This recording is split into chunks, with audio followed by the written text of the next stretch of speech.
Carl, so often our attendees talk about how to get clear with other teammates, particularly when they're friends, about getting into the hard conversations. Can you talk a little bit about this concept we teach at Leadership Brilliance called the hat trick, and why use it?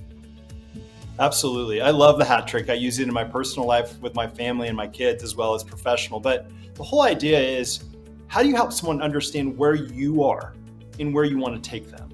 And I think a good example is, like, let's say, Stuart, you and I were working at the same level at a company, and then I get promoted.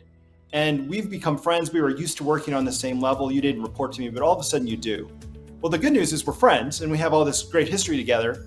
The bad news is, as me, as a manager, as a leader, I might have some head trash. How am I going to talk to you about serious stuff? How do I all of a sudden become the boss of Stuart, my friend? And I got to tell you, it's not as complicated as it sounds. It's really just helping Stuart or my friend or the person I'm managing understand that it's time for me to be a manager.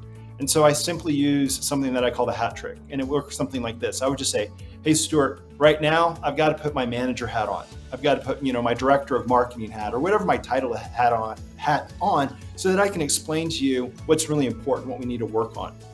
And it could even be if all of a sudden there's like some either bigger conflict. It's like, look, I really have to put my manager hat on and talk to you about some serious stuff. Is that okay?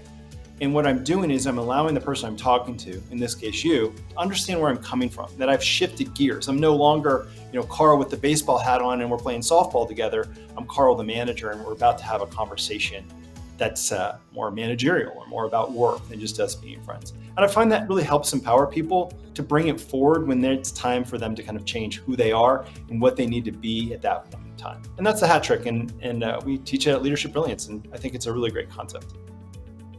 Thank you, Carl. I really hope you enjoyed our discussion and that content. If you did and you'd like to learn more, I invite you to check out leadershipbrilliance.com, come to one of our conferences, or reach out and let's get into a conversation about how we might be able to bring this content into your organization or your next event. Thanks.